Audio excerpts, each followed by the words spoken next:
Welcome to Module 4 of Google Semantic Search with David Ameland and myself. And this module is all about trust.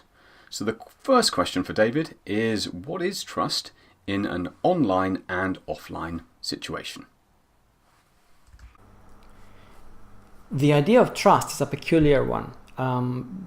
Essentially, in the offline world, we have always operated in a very hardwired way, which probably goes back biologically to the days when we would come out of the caves, and our sense of who to trust or not would determine our survival. And the way we generate or we sort of assess whether we can trust somebody or not is based upon our understanding of their behavior, the way they conduct themselves, and certainly their reputation. And reputation in many ways is a willingness to trust somebody if you have never ever done any kind of business with them before or know who they are. And trust in itself is fairly peculiar as well, because if we start defining it, it's the willingness to exchange in a transactional relationship with somebody, expecting that the outcome is going to be positive.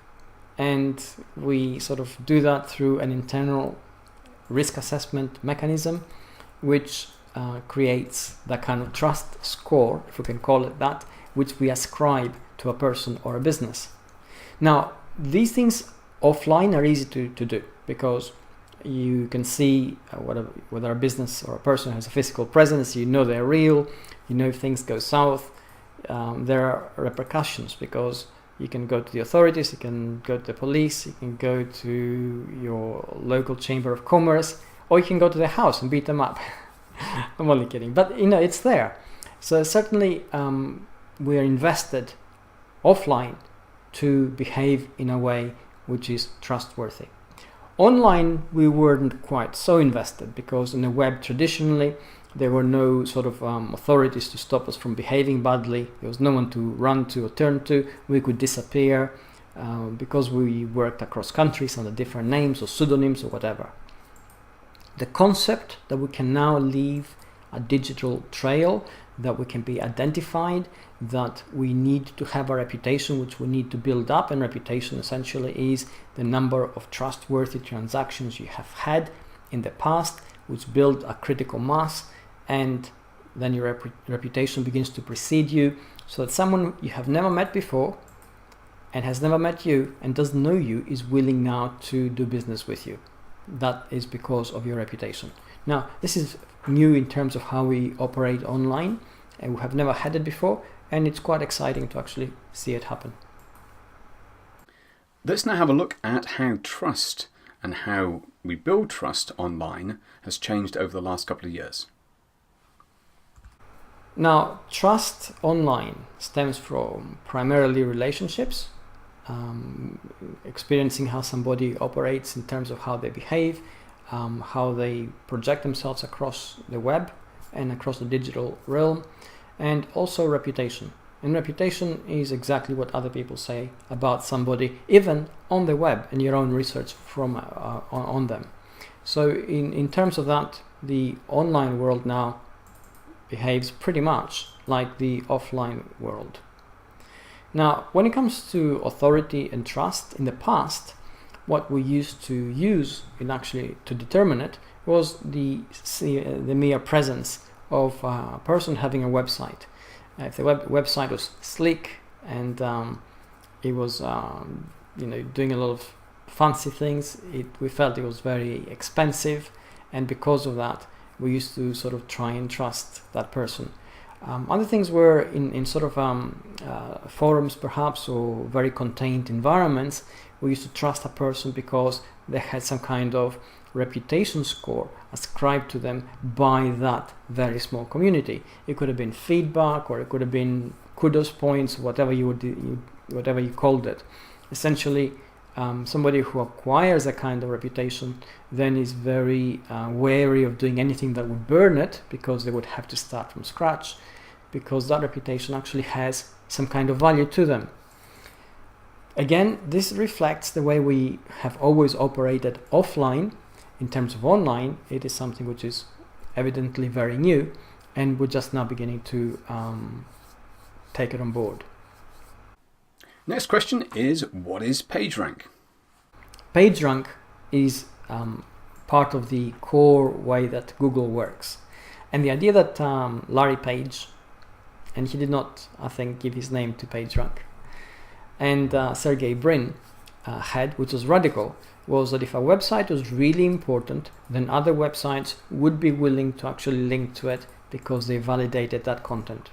So it was almost like a vote of confidence. And the more important the website linking to you was, the bigger the vote of confidence was and the higher PageRank you had.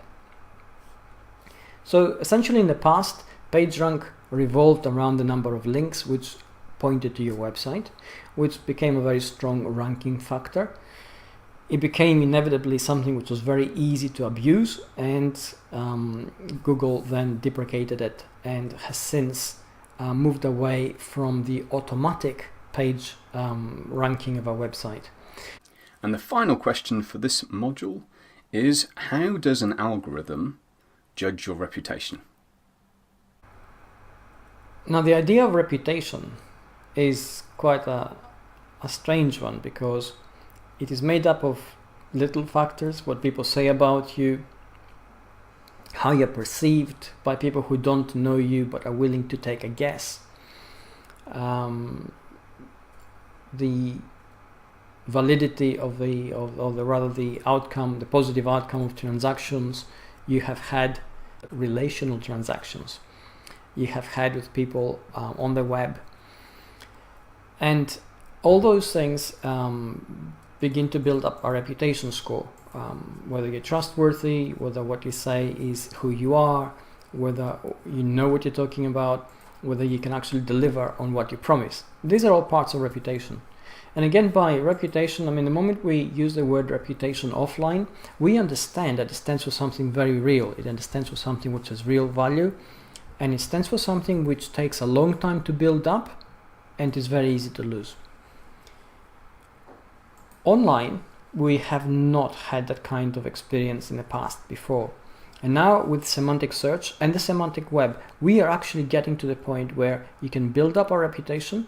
It takes a long time and a lot of effort to actually build it. And it takes relatively few steps, a few things to go wrong for you to lose that reputation. Because of that, it is changing the way we are willing to behave online. It is making us more careful.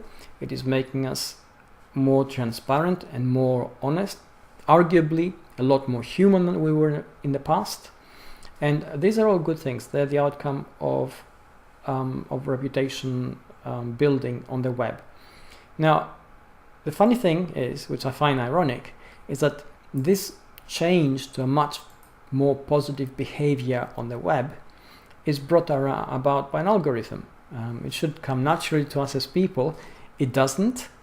An algorithm is forcing us now to behave better. And the way Google is doing this is it is essentially assessing every digital profile that it indexes on the web, and it begins to create a sense of the authority and the trustworthiness that profile has, and the sort of sense of gravitas, if you like, or authenticity that is associated with that profile. And it does it through the mining of a wide variety of signals.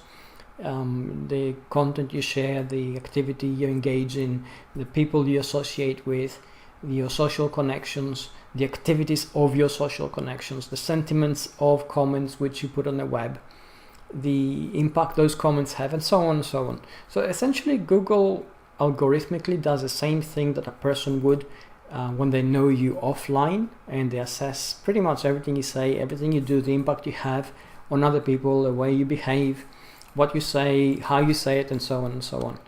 And that begins to create a sense, what I would call is a reputation score, which you begin to build up on the web, which can take a long time to build up and it can be lost very quickly. So you have a vested interest in actually being as transparent and well behaved as possible. That's module 4 of Google Semantic Search, and the next module is going to go a little deeper and talk about the concept of trust rank. See you then.